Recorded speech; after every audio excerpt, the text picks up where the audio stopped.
Q&A की एक और वीडियो में आपका स्वागत है। इस वीडियो में हम बात करेंगे कैंपिंग से रिलेटेड सारे टॉपिक के बारे में। जो आप मेरे से सवाल पूछते हो सबके आंसर करने की कोशिश करूंगा। जो मेरा 6 साल का अनुभव है ट्रैवलिंग का और लोगों को समझने का, कैंपिंग करने का, सारा कोशिश करूंगा कि आपको ज्ञान दे पाऊँ। कम्युनिटी टैब में मैं काफ़ी ज्ञान फैलता हूँ, तो वो देख लिया करो और प्लेलिस्ट ज़रूर देखा करो। शुरू करते हैं।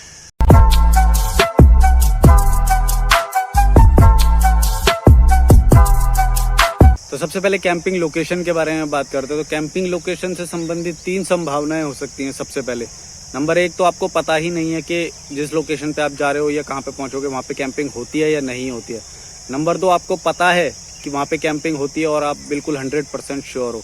नंबर 3 मतलब आपको कुछ पता नहीं है, या आप सीज़न के हिसाब से भी कई बार होता है, कई जगह पे होती है उस वक्त पे, कहीं पे नहीं होती है, या ऐसे होता है। और कुछ जगह एकदम फिक्स होती है वो कैंपिंग के लिए, आपको 100% पता ही है कि वो कैंपिंग होती है वहाँ पे। 3 कंडीशन हो सकती है, आपको पता है कि नहीं होती, पता है कि होती है, और पता है कि होती है या नहीं होती है। ये आपको देखना है जाके। अब तीनों पे विचार करते हैं हम। तो सबसे पहला है कि आपको पता नहीं है कि होती है या नहीं होती है, आपको पता नहीं है, मतलब थोड़ा बहुत आपको लग रहा है कि हो भी सकता है, नहीं भी हो सकता। तो ऐसे केस में, और जो एक केस है जिसमें होती नहीं है, उन दोनों केस में आपको अपनी यात्रा को जो है 2 घंटे पहले ख़त्म कर देना है। यानी कि सुबह मैं बोलता हूँ हमेशा कि आप 6 बजे शुरू कर दो, 6 या जितना जल्दी हो सके यात्रा को शुरू कर दो, और 4 बजे के आसपास अपनी कैंपिंग लोकेशन ढूंढना शुरू कर दो और अपनी यात्रा को ख़त्म कर दो। मैं इसीलिए बोलता हूँ कि आपको पता नहीं है कैंपिंग होती है या नहीं होती है, तो ऐसे केस में आप 4 बजे तक अपनी यात्रा को ख़त्म कर दो। और जो तीसरा केस है जिसमें आपको पता है कि कैंपिंग होती है, 100% श्योर हो और वो जगह है कैंपिंग के लिए, तो उस केस में आप 6 बजे तक भी आराम से जा सकते हो यात्रा में। तो आपको पता ही है कि कैंपिंग होती है वहाँ पे, तो ये थोड़ा सा आप रिलैक्स होके सफ़र कर सकते हो। अब बात करते हैं कि कैंपिंग लोकेशन को इजीली फाइंड कैसे करें। तो मान लो कि आप कश्मीर से लेकर कन्याकुमारी तक यात्रा कर रहे हो। मैंने ऐसा लिया है जो सबसे मुश्किल हो सकती है और जिसमें सबसे ज़्यादा दिन लगेंगे, तो उसमें सारी पॉसिबिलिटी आ जाएगी। तो आप मान लो कि इतनी लंबी आप यात्रा कर रहे हो, तो ऐसे केस में आपको क्या करना है, ईजिली कैसे फाइंड करें वो मैं आपको बता रहा हूँ। हाईवे के किनारे बहुत सारी ज़मीन होती है जो खाली पड़ी रहती है ज़्यादातर, तो आपको उसका फ़ायदा उठाना है। ज़्यादा से ज़्यादा हाईवे पे रहना है, सिटी के अंदर नहीं रहना है। जब 4 या 3 या बज जाए ना, 2-3 बज जाए, तो सिटी से हमेशा बाहर रहो। मैं हमेशा ये बोलता हूँ, हाईवे पे हो तो ऐसा खाली जगह पे रहो, या आपको थोड़ा बहुत अंदाज़ा हो कि यहाँ पे कैंपिंग हो सकती है, ऐसी जगह पे रहो। जैसे मेरे को राजस्थान में नहीं पता था कि रेगिस्तान में कैंपिंग मिलेगी या नहीं मिलेगी, और हो सकता है कि कई बार लोगों की फिक्स्ड जगह होती है, जैसे उस जगह पे सम सैंड ड्यून्स बोलते हैं वहाँ पे, तो उनके वो प्राइवेट लैंड तो नहीं है, वो तो होगी कि नहीं, मैं तो मैं थोड़ा दुविधा में था। और ऐसा कई बार होता है, तो आप क्या करो, हाईवे के हमेशा किनारे पे रहो और खाली जगह में रहो, मतलब हाईवे पे ही रहो। जैसे ही सिटी आए तो उसको हमेशा क्रॉस कर दो 3-4 बजे, मतलब अपने खाली जगह पे रहो आप। तो खाली जगह पे ज़्यादा चांसेस होते हैं कि आपको कैंपिंग की जगह मिल जाएगी। तो एक ये मैं बोलूँगा, एक सिटी को अवॉइड करो और हाईवे पे चौड़ी जगह पे, तो ये आपके फ़ायदे में रहेगा।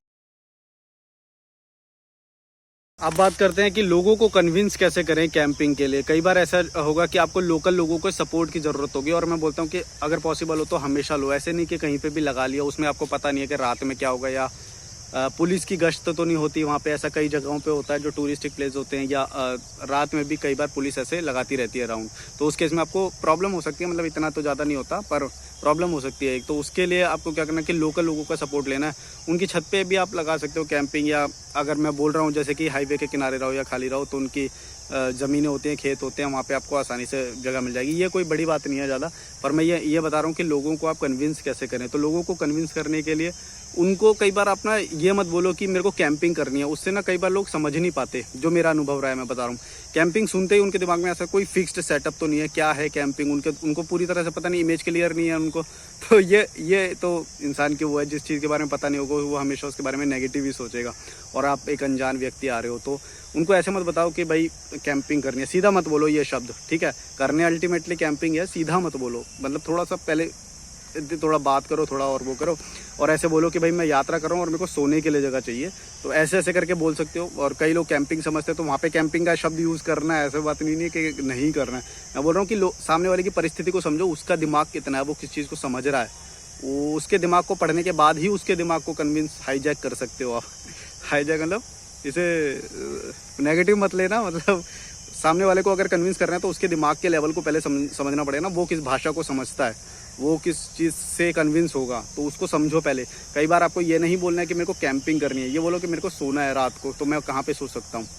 तो वो आपको बताएंगे। पर इसमें एक बात और है, कई बार ना ये चीज़ हो जाती है कि आप जो जिस लैंग्वेज में उनको बता रहे हो कि सोना है, तो वो आपको सीधा मना कर देंगे, बोलोगे सोने की तो जगह नहीं है। तो तब उनको धीरे धीरे कन्विंस करना, वो बोलेंगे क्यों, तो बोलेगा मच्छर वच्छर होते हैं, तो फिर आप उनको बताओ कि भाई मच्छर का सब सेटअप है। बोला बारिश हो गई तो भाई बारिश का भी सेटअप है। तो वो उनके दिमाग में कई बार ये होता है। अब जैसे कि मैं कई बार जब ट्रांसपोर्ट लेता हूँ तो उनको बताता हूँ कि भाई मैं ऐसे यात्रा कर रहा हूँ, तो वो सीधा सीधा बोलते थे यहाँ पे क्या यात्रा करो, यहाँ पे तो कुछ भी नहीं है।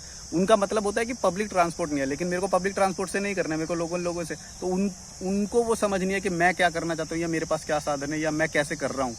तो वो चीज़ उनको नहीं पता, तो वो डायरेक्टली मना कर देंगे आपको, बोले यहाँ पे तो कुछ भी नहीं है, तो फिर आप मना करना। तो इसीलिए मैं बोल रहा हूँ कि सामने वाले की मनोस्थिति को पहले समझो, उसके ज्ञान का लेवल क्या, उसको क्या समझ है, वो आपके बोले हुए शब्दों को कैसे समझेगा, वो आपको देखना पड़ेगा। उसके बाद कन्विंस आप आसानी कर सकते हो। ये इंपॉर्टेंट है, लोकल लोगों को कन्विंस करना। और पुलिस, कई बार पुलिस से भी हेल्प मिल जाती है, उनको भी कन्विंस करना आना चाहिए। और सवाल जो बहुत ज़्यादा आता है वो आता है कि कैंपिंग के लिए सामान क्या क्या चाहिए। तो इसका कोई एक जवाब नहीं है। आप मतलब ये कैंप तो चाहिए, उसके लिए कई बार आपको स्लीपिंग बैग चाहिए रहता है, कई बार नहीं भी चाहिए रहता है, ये भी इम्पोर्टेंट है। तो हर जगह पे नहीं चाहिए, ये हिमालय में चाहिए, और हिमालय में भी सर्दी में चाहिए, और अगर सफ़र में हो, रेल में हो, तो वहाँ पे भी यूज़ हो सकता है स्लीपिंग बैग। और कैंपिंग की बहुत सारी चीज़ें हैं जो आपके लिए यूज़फुल नहीं भी हो भी सकती है। आपको ये खुद देखना है अपने लिए। मैं ये हमेशा बोल रहा हूँ कि आप अपने लिए देखो। तो मैं प्रोडक्ट बता देता हूँ कुछ, जैसे योगा मैट होती है, तो आपको हो सकता है नहीं ज़रूरत पड़े उसकी, क्योंकि आप अगर स्लीपिंग बैग में सोओगे तो उसकी ज़रूरत नहीं पड़ेगी। एक्स्ट्रा सामान क्यों कैरी करोगे, आपकी कंडीशन पे भी डिपेंड करता है ना। मैं जैसे करता हूँ तो मेरे पास बहुत सारा सामान हो जाता है, तो मैं एक्स्ट्रा नहीं लेके चल सकता योगा मैट या कैंपिंग स्टोव। कैंपिंग स्टोव हो सकता है आपकी पूरी यात्रा में एक बार यूज़ हो, तो उसका कोई फ़ायदा नहीं है। तो वज़न बहुत ज़्यादा हो जाता है, उसको अवॉइड करना है। तो कम से कम सामान लेके चलना है। और वो जो कैंपिंग स्टोव होते हैं ना, वो एक दो बार के बाद बहुत जल्दी ख़राब हो जाते हैं। तो इसीलिए मैं बोलता हूँ कि मत लिया करो, क्योंकि इंडिया में सबसे खाना सस्ता है, सबसे ज़्यादा सस्ता खाना है, और हर जगह पे मिल भी जाता है। और मैंने नहीं ऐसी कोई आज तक लोकेशन देखी जहाँ पे खाना नहीं मिल रहा है। हिमालय में भी बहुत ऊंचाई पे भी खाने उपलब्ध हैं, खाना सब कुछ उपलब्ध है, लोकल लोगों के मिलेगा कहीं ना कहीं। और एक और बेनिफिट बताता हूँ आपको, आप अपने लिए खाना नहीं बना रहे हो, यानी कि आपको जैसे 2 समोसे खरीदने हैं, तो आप जब दुकान में जा रहे हो तो अपना फ़ोन भी चार्ज कर रहे हो, रिलैक्स भी कर रहे हो, आराम भी कर रहे हो, लोगों से गाइडेंस भी ले रहे हो, क्या हो सकता है आगे, कैसे यात्रा है। तो मतलब 2 समोसे के बदले आप कितनी सारी सुविधाएं ले रहे हो, आप ये भी तो देखो। वैसे तो फ्री में भी ले सकते हो आप, ढाबे में आपको कोई नहीं मना करेगा, आप आराम से जाके ले।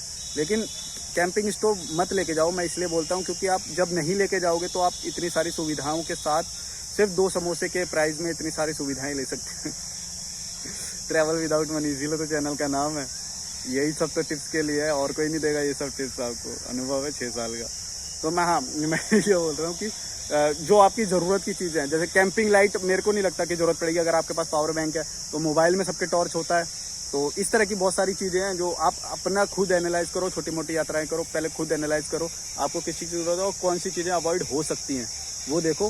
फिर आपको खुद ही पता चल जाएगा क्या लेना है क्या नहीं। इस पर मत जाओ कि कंपनी ने क्या क्या प्रोडक्ट बना रखे हैं, या आपने यूट्यूब की वीडियोज़ में किस किस को क्या क्या यूज़ करते हुए देखा है। कभी मत जाओ, अपने पे जाओ। और जो सवाल आता है वो बहुत ज़्यादा कि परमिशन, कैंपिंग के लिए परमिशन की भी ज़रूरत होती है। तो क्या, तो इसका जवाब है कि कुछ जगहों पे कैंपिंग की परमिशन चाहिए होती है। जैसे टूरिस्ट जो लोकेशन होते हैं, जैसे बीच पे हो सकती है, या कहीं और पे जहाँ पे फॉरेस्ट एरिया होगा तो फॉरेस्ट की परमिशन चाहिए होगी। कोई पुलिस के अंडर एरिया आता तो वहाँ पे परमिशन हो सकती है।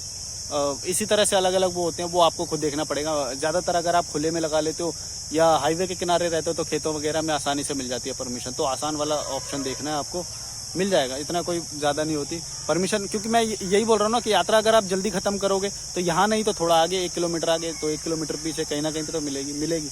इसीलिए बोलता हूँ मैं, यात्रा को थोड़ा सा जल्दी ख़त्म कर दो, अनुभव से ही बोल रहा हूँ। मिल जाती है। तो चलो बस यही सब मेरे को अभी सवाल याद आ रहे हैं। अगर कोई हो तो कमेंट बॉक्स में ज़रूर बता देना। मैंने कोशिश करी कि अपना जो ज्ञान है वो पेल पाऊँ इस वीडियो में। कैंपिंग से रिलेटेड जो 6 साल का अनुभव है मैंने वो सारा देने की कोशिश करी है। मेरी कैंपिंग की वीडियो सारी आपको देखनी है तो प्लेलिस्ट में मैंने कैंपिंग की पूरी प्लेलिस्ट बना रखी है, मतलब एक फोल्डर टाइप का होता है। तो प्लेलिस्ट सेक्शन में जाके जैसे आप चैनल खोलते हो तो उसके अंदर होम आता है, प्लेलिस्ट आता है, कम्युनिटी टैब आता है। कम्युनिटी टैब भी पढ़ा करो, उसके अंदर बहुत अच्छे आर्टिकल में लिखता हूँ। फिर इसी तरह से अबाउट सेक्शन भी आता है। अबाउट उसमें समरी अगर ये बोलेंगे तो यही है कि अपने टाइम से पहुंचो और कैंपिंग के लिए कम से कम सामान रखो अपने पास। लोगों को कन्विंस करना सीखो कि आप कैसे कन्विंस कर सकते हो। लोकेशन सही से ढूंढो और जब टाइम आने वाला हो, टाइम अंधेरा होने वाला हो तो अपने गंतव्य तक सही टाइम पे पहुंच जाओ। यही सब है। वीडियो को लाइक शेयर सब्सक्राइब करके जाना। ह्यूमिडिटी हो रही है, गर्मी हो रही है बहुत। और इस वीडियो को लाइक शेयर सब्सक्राइब कर देना।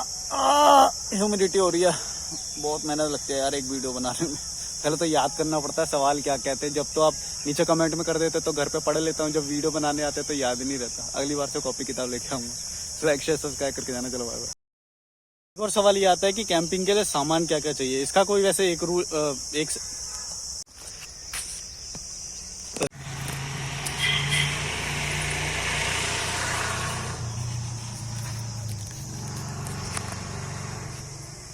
अब बात करते हैं कि कैंपिंग लोकेशन को इजीली फाइंड कैसे करें। तो मान लो क्या हेल्प मिल जाती है, उनको भी कन्विंस करना आना चाहिए।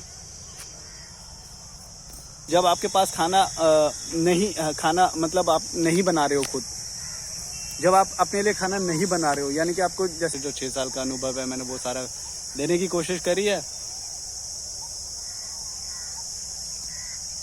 अगर मेरे कैंपिंग की सारी आपको प्लेलिस्ट देखनी है तो